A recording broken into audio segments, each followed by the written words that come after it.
just me.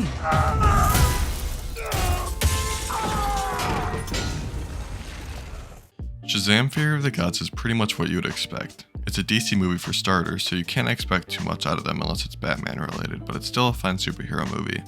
This is going to be a very short video as there really isn't much to say on this one at all. I left the theater with pretty much the same feeling I did after watching the first Shazam. I felt relatively satisfied with the plot development, but the action left a lot to be desired. This is kind of DC's thing. You make a movie about heroes and villains that fly and have them just float around punching each other. I'd imagine it's really difficult to make flying heroes interesting to watch because what movies can they really have? They can fly at someone and punch them, push the person through a building, or slam them on the ground. That's why these movies aren't all that fun to watch unless there's an interesting story. Batman's the only DC hero that has consistently good movies, and that's largely because he fights on the ground, not to mention his character is far superior to most other DC heroes. With that said, Shazam isn't a bad movie, both of them are actually pretty good, but it's because of the story, not at all from the action.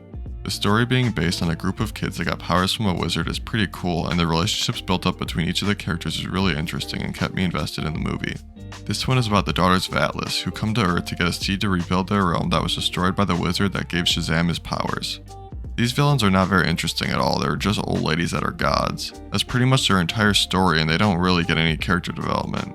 One of the sisters turns more bad and another turns a little less bad, but that was as much as they changed by the end of the movie.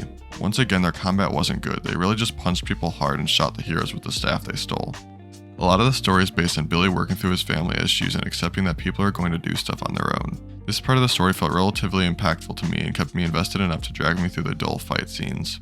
In all honesty, I don't know why I ended up enjoying the movie, but something about it made me like it. I think it was just because the ending took me by surprise and brought up emotions that I wasn't expecting on top of the story being pretty good.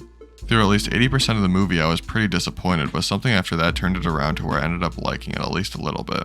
Like I said, the story was good, it's just hard to enjoy a superhero movie that doesn't have enjoyable fighting.